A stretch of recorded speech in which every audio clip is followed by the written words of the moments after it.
இறை இயேசுவில் பிரியமான சகோதரர்களே, சகோதரிகளே, இறைவனின் ஆசிரும் அருளும் இன்று உங்களோடு நிறைவாய் தங்கட்டும். இன்று ஆண்டின் பொதுக்காலத்தின் 34ஆம் ஞாயிறு. இன்று நம் சிந்தனைக்கு கொடுக்கப்பட்டிருக்கிற நலம் தரும் நற்செய்தி லூகாஸ் நற்செய்தி 23ஆம் அதிகாரம் 35 முதல் 43 வரை உள்ள இறைமுத்துக்கள். இன்று நமது தாய் திருச்சபை கிறிஸ்து அரசரின் பெருவிழாவை சிறப்பிக்கிறது. சிலுவையில் அறையுண்ட இந்த மெசியா எப்படி உலகை ஆளும் அரசராக பிரகடனப்படுத்தப்பட்டிருக்கிறார்.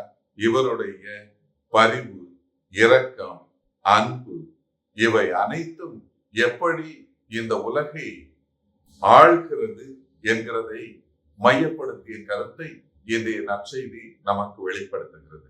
அன்பார்ந்தவர்களே, பல காலங்களாக நமது மத்தியிலே பிரபலமாக இருக்கக்கூடிய கதைகளிலே ஒன்றுதான் தன்னுடைய மக்களின் உண்மை நிலையை அறிய விளைந்த அரசனுடைய நிலை. ஒரு அரசன் ஒரு நாள் தன்னுடைய மக்களுடைய உண்மை நிலையை அறிய வேண்டும் என்கிறதற்காக மக்களை நோக்கி ஏழை கோலம் கொண்டு செல்லுகிறார். மக்களோடு உழைக்கிறார், உண்கிறார். அதற்கு பின்னால் அரண்மனைக்கு திரும்பி வருகிறார். வந்து தன்னுடைய அனுபவத்தை தன்னுடைய அமைச்சர்களோடு பகிர்ந்து கொண்டிருக்கிற பொழுது ஒரு அமைச்சர் சொன்னாராம், அரசே, இது என்ன ஒரு முயற்சி? கண்டிப்பாக உங்களுக்கு மக்களை பற்றி அவர்களது சூழ்நிலையை பற்றி கேட்க வேண்டும் என்றால் ஏதாவது அமைச்சர்களையோ தூதுவர்களையோ அனுப்பிவிட்டு அவற்றை பற்றி செய்தியை சேகரித்து வர சொல்லலாமே, ஏன் நீங்கள் இவ்வளவு சிரமம் எடுக்கிறீர்கள் என்று கேட்டாராம். அதற்கு அந்த அரசர் சொன்னாராம், இவர்கள் சென்று செய்தியை சேகரித்து வருவார்கள், ஆனால் மக்களுடைய அன்பை பெற வேண்டும் என்றால் நானே தான் நேராக சென்றாக வேண்டும். அவர்கள் அன்பை இவர்களால் தூக்கி வர முடியாது என்று சொன்னாராம். அன்பார்ந்தவர்களே, இறைவன் நாம் ஒவ்வொருவருடைய உள்ளங்களை விட்டு வெகு தொலைவிலே இருக்கிறார் என்கிற எண்ணங்கள் போய் இறைவன் நமக்கு வெகு தொலைவில் இல்லை, நம்மோடு இருக்கிறார், நம்மோடு வாழ்கிறார், நம்மோடு ஒருவராக இருக்கிறார் என்கிறதை நமக்கு எடுத்து கூறுவதாயும், நம் ஒவ்வொருவரோடு நம்மை போன்று நம்முடைய உணர்வுகளை போன்று அவர் அனைத்தையும் புரிந்து கொள்ளக்கூடிய ஒரு தன்மை கொண்டவர், நம்மை போல மனிதனோடு மனிதனாக வாழக்கூடியவர், நம்முடைய வாழ்க்கையில் நடக்கக்கூடிய அனைத்து நிகழ்வுகளையும் புரிந்து கொள்ளக்கூடிய தன்மை கொண்டவர் தான் இறைவன் என்கிறதை வெளிக்காட்டும்படியாக இன்றைய நாள் நமக்கு அமைந்திருக்கிறது. அன்பார்ந்தவர்களே, விவிலிய பின்னணியில் இந்த அரசர் என்கிற நிலையை பார்க்கிற பொழுது அது இஸ்ரேலர்களுடைய வாழ்க்கையிலே பின்வரும் சாராம்சங்களை கொண்டிருந்ததாக நம்மால் பார்க்க முடிகிறது. அதாவது, முதலாவதான அரசருக்குரிய பண்பு என்று சொன்னால் அது கடவுளுடைய தேர்வு என்பது மட்டுமல்ல, இது மனிதனால் தானாக தேடிக்கொண்ட ஒரு அம்சம் அல்ல என்பதை நம்மால் பார்க்க முடிகிறது. இது கடவுளுடைய தேர்வு என்பதால் இது கண்டிப்பாக கடவுளால் பணிக்கப்பட்ட பணியை நிறைவேற்ற வேண்டும். தன்னுடைய தான் தோன்றித்தனமாக வாழக்கூடாது. அதே நேரத்திலே எந்த நேரத்திலும் கடவுளுக்கு உகந்த செயல்பாடாக இருக்க வேண்டும் என்கிறதிலே இது மிக முக்கியமான ஒரு அம்சத்தை கொண்டிருந்தது. எனவேதான் சாமுவேலாகமம் முதல் புத்தகம் 13ஆம் அதிகாரம் 14ஆம் வசனம் சொல்லுகிறது, தாவீது அரசர் கடவுளுடைய இதயத்திற்கு உகந்த அரசராக காணப்பட்டார் என்று சொல்லுகிறது. ஏனென்றால் தன்னுடைய வாழ்க்கையின் ஒவ்வொரு நிலையிலும் கடவுளை மையப்படுத்திய நகர்வாக இவரது வாழ்க்கையில இருந்தது என்பதை பார்க்கிறோம். இரண்டாவதாக, அரசர் என்று சொல்லக்கூடியவர் இஸ்ரேலர்களுடைய பின்னணியிலே இவர் ஆயன் என்று கருதப்படுகிறார். இவர் சர்வாதிகாரி அல்ல. எனவே ஆயன் என்கிற முறையிலே இவர் இரக்கம், பரிவு, தன்னுடைய மந்தையை பாதுகாக்கக்கூடிய தன்மை, தன்னுடைய மந்தைக்கெனவே வாழக்கூடிய தன்மை என்பவை எல்லாம் காணப்பட வேண்டும் என்று எசேக்கியேலாகமம் 34ஆம் அதிகாரம் குறிப்பிடுகிறது. இதைத்தான் சாமுவேலாகமம் 2ஆம் புத்தகத்திலே 5ஆம் அதிகாரம் 2ஆம் வசனத்தில் நாம் பார்க்கிறோம். தாவீது அரசர் கடவுளுக்கு உகந்த விதத்திலே தன்னுடைய மக்களை வழிகாட்டக்கூடிய ஒரு சிறந்ததோர் ஆயனாக கடவுள் முன்னிலையில் தோன்றுகிறார் என்கிறதை இது வெளிப்படுத்துகிறது. யூதர்களுடைய பின்னணியிலே பார்க்கிற பொழுது ஒரு அரசருக்கு இருக்க வேண்டிய மூன்றாவது பண்பு என்று பார்த்தால் அவர் மிக சக்தி வாய்ந்தவராக இருந்தாலும் கடவுளுக்கு முன்னிலையிலே அவர் தாட்சி உடையவராக இருக்க வேண்டும் என்பது மிக முக்கியமாக கருதப்பட்டது. இதைத்தான் நாம் சங்கீதம் 51 பார்க்கிறோம். தாவீது அரசர் எவ்வளவு சக்தி வாய்ந்தவராக தன்னை கருதி கொண்டாலும் அவரை சுற்றியுள்ளவர்கள் அவரை எவ்வளவு சக்தி வாய்ந்தவராக பார்த்தாலும் தன்னுடைய வாழ்க்கையிலே தவறு செய்திருக்கிறார் என்கிற சூழல் எழுகிற பொழுது கடவுளுக்கு முன்னிலையிலே அவர் பாவ மன்னிப்பை வெளிப்படையாக கேட்கிறார் என்கிற சூழலைத்தான் திருப்பாடல் 51 நமக்கு எடுத்து சொல்லுகிறது. 2ஆம் அரசராகமும் 22ஆம் அதிகாரம் 11 முதல் 13 வரை உள்ள வசனங்களிலே ஜோசியா தான் அரசராக இருந்தாலும் தன்னுடைய வாழ்க்கையில் தவறு நடந்துவிட்டது என்கிறதை உணர்ந்தவராய் தன்னுடைய ஆடையை கிழித்து கொண்டு கடவுளுக்கு முன்னிலையிலே மனது மாற்றத்தை வெளிப்படுத்துகிறார் என்கிறதை நம்மால் பார்க்க முடிகிறது. 4ஆவதாக அரசருக்கு இருக்க வேண்டிய பற்று என்று சொன்னால் இது கீழ்ப்படிதல் என்பது முக்கியம் என்பதை வெளிப்படுத்துகிறது. எனவே கிளர்ச்சியை வெளிப்படுத்துவது அல்ல, இறைவனுக்கு முன்னிலையிலே கீழ்ப்படிபவர்களாக வாழ வேண்டும் என்பது இஸ்ரேலர்களுடைய வாழ்க்கையிலே நம்மால் பார்க்க முடிகிறது. எனவேதான் எப்பொழுது ஒரு அரசன் கடவுளுடைய போதனைக்கு எதிராக கடவுளுடைய சட்டத்திட்டங்களுக்கு எதிராக எழுகிறானோ அப்பொழுது அவனுடைய வாழ்க்கையிலே அழிவை நம்மால் பார்க்க முடிகிறது. இதைத்தான் நாம் சாமுவேலாகமம் முதல் புத்தகம் 15ஆம் அதிகாரத்திலே சவுல் மன்னனுடைய வாழ்க்கையிலிருந்து பார்க்கிறோம். இதைத்தான் அரசராகமம் முதல் புத்தகம் 11ஆம் அதிகாரத்திலே சாலமோனுடைய வாழ்க்கையிலிருந்து நாம் இதே நிலையைத்தான் பார்க்கிறோம்.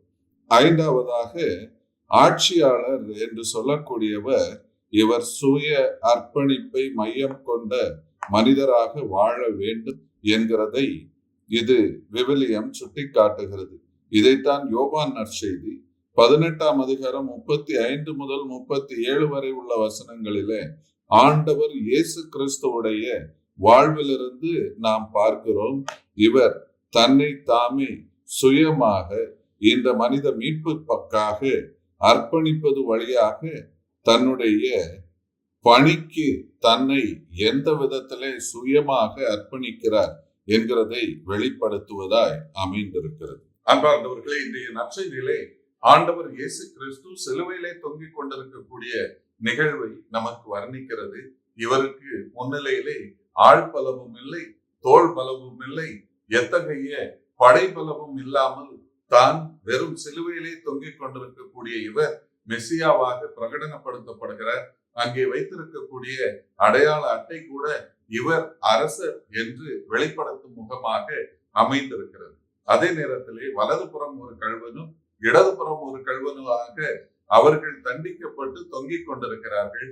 அதிலே ஒருவர் இயேசுவை ஏளனம் செய்கிறார். இவருடைய மனநிலையை பார்க்கிற பொழுது உன்னையும் எங்களையும் காப்பாற்று என்று இவன் ஏளனம் செய்யக்கூடியது பல மனிதர்களும் தங்கள் வாழ்க்கையிலே இழிநிலைக்கு தள்ளப்பட்டாலும் எளி நிலையின் உச்சவரம்பில் இருந்தாலும் அந்த சூழ்நிலையிலும் பிறரை பார்த்து கீழ்த்தரமாக பேசக்கூடியது, கீழ்த்தரமாக நடந்து கொள்ளக்கூடிய மனநிலையை கொண்ட மனிதர்களை இது நமக்கு சுட்டி காட்டுகிறது.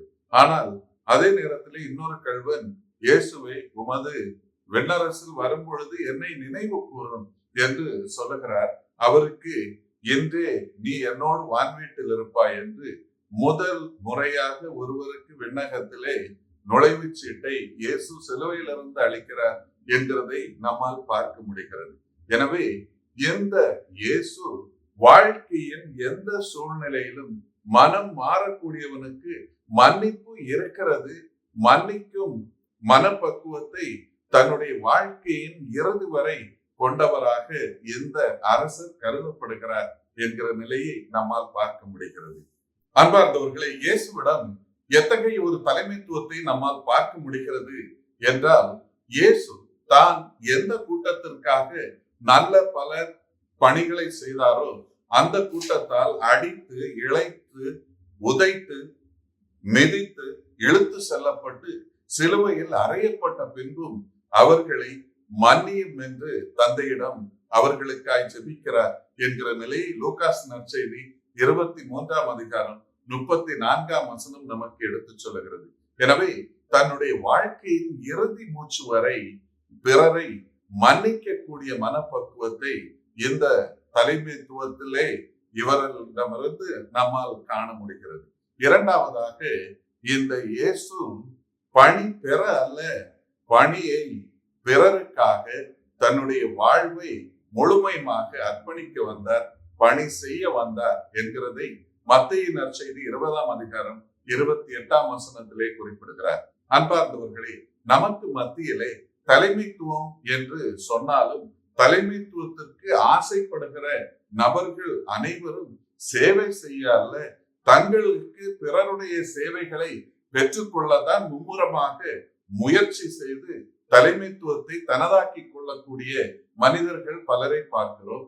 ஆனால் இயேசு தலைமை சேவை பெற்றுக்கொள்ள அல்ல, சேவை செய்வதற்கு வந்திருக்கிறேன், பணி செய்ய வந்திருக்கிறேன் என்கிறதை சொல்வது மட்டுமல்ல, தன்னுடைய வாழ்க்கையில் இவர் சென்ற இடமெல்லாம் நல்லவற்றையே செய்து கொண்டே சென்றார் என்று வேதநூல் நமக்கு சொல்லுகிறது.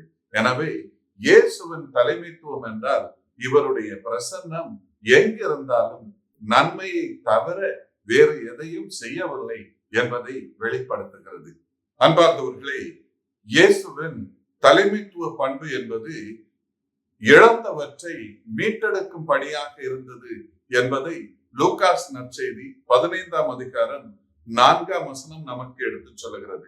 சமூகத்திலே ஓரம் கட்டப்பட்டவர்களை, ஒடுக்கப்பட்டவர்களை, அநீதி இழைக்கப்பட்டவர்களை, இவர்கள் இழந்த உரிமைகளை மீட்டெடுத்து அவர்களை மீண்டும் மனிதர்களாக உருமாற்றக்கூடியதும் சமூகத்தோடு இணைக்கக்கூடியதுமாக இயேசுவின் தலைமைத்துவ பணி அமைந்திருந்தது என்கிறதை பார்க்கிறோம். எனவே இயேசு மனித மனங்களை, மனித உள்ளங்களை ஆளக்கூடிய அரசராக இருந்தார் என்பதை இவர் வாழ்க்கையின் பணி நமக்கு சித்தரிக்கிறது.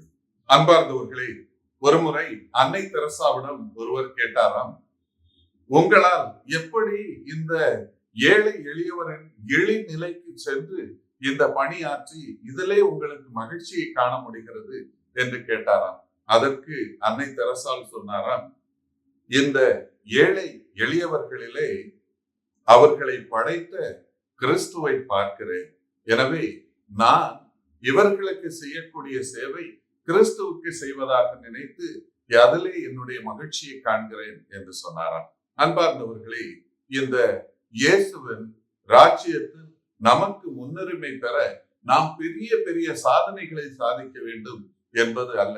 ஏழை எளியவர்களுக்கு நாம் அவர்கள் மீது அன்பு, பரிவு, கருணை, இரக்கம் இவைகளை பகிர்ந்து கொள்வது வழியாகவும், எங்கே அநீதி இழைக்கப்படுகிறதோ அங்கே நீதியின் பால் வேட்கை கொண்டவர்களாக நம்மை அடையாளப்படுத்திக் கொள்வதாகவும், பிறர் தீமையை நோக்கி நம்மை இட்டு செல்லுகிறார்கள் என்பது தெரிந்த பின் நன்மைத்தனத்தை நோக்கி நாம் பயணிக்க கற்றுக்கொள்வதிலும், நம்முடைய இதயங்களிலே நாம் இயேசுவை ஏற்றி வைக்கிறோம், தரிசிக்கிறோம் என்பதை இந்த நாள் நமக்கு எடுத்துச் சொல்லுகிறது. எனவே இயேசு நம் ஒவ்வொருவருடைய உள்ளங்களிலும் வாழ்கிறார், உள்ளங்களை அரசராக ஆழ்கிறார் என்று சொன்னால் நம்முடைய உள்ளம் உண்மை, நீதி, நேர்மை இவற்றின் பால் தாகம் கொண்டதாக உருமாற வேண்டும் என்கிறதை இந்த நாள் நமக்கு நினைவுறுத்துகிறது. அன்பார்ந்தவர்களே, இத்தகைய ஒரு பரிவு, இரக்கம் மிக்க நிலையை நாமும் பெற்றுக்கொள்ள தொடர்ந்து ஜெபிப்போம். இறைவன் உங்களையும் உங்கள் குடும்பங்களையும் நிறைவாக ஆசீர்வதிப்பாராக. ஆமென்.